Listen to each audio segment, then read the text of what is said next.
ભરૂચની મહિલા પ્રોફેસરને વડોદરામાં પ્રધાનમંત્રી આવાસના મકાન આપવાની વાત કરી વડોદરાની મહિલાએ 95,000 પડાવ્યા હોવા અંગે પોલીસ મથકે ફરિયાદ નોંધાવવા પામી છે।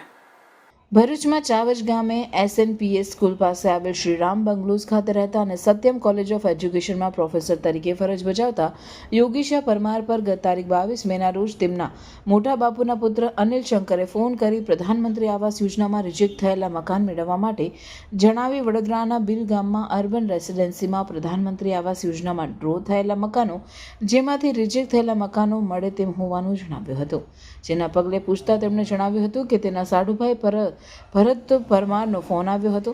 તેઓ વડોદરા કોર્પોરેશનમાં નોકરી કરે છે। તેની સાથે મિત્તલ કાર્તિકેય સ્વામી સાધુ નામની મહિલા કામ કરે છે, જે રિજેક્ટ થયેલા મકાનોની ફાળવણી કરે છે। જેથી યોગીશાબેનને તેઓએ મિત્તલ સાથે ફોન પર વાત કરાવી હતી, જેમાં પહેલા 50,000 અને બાદમાં 45,000 આપજો તેમ જણાવ્યું।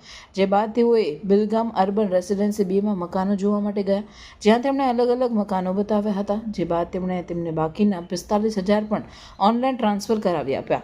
જોકે બાદમાં તેઓ ગલ્લા તલ્લા કરતા હતા। દરમિયાન મિત્તલે તેમને E107 નંબરનું મકાન મળશે તેમ જણાવ્યું હતું।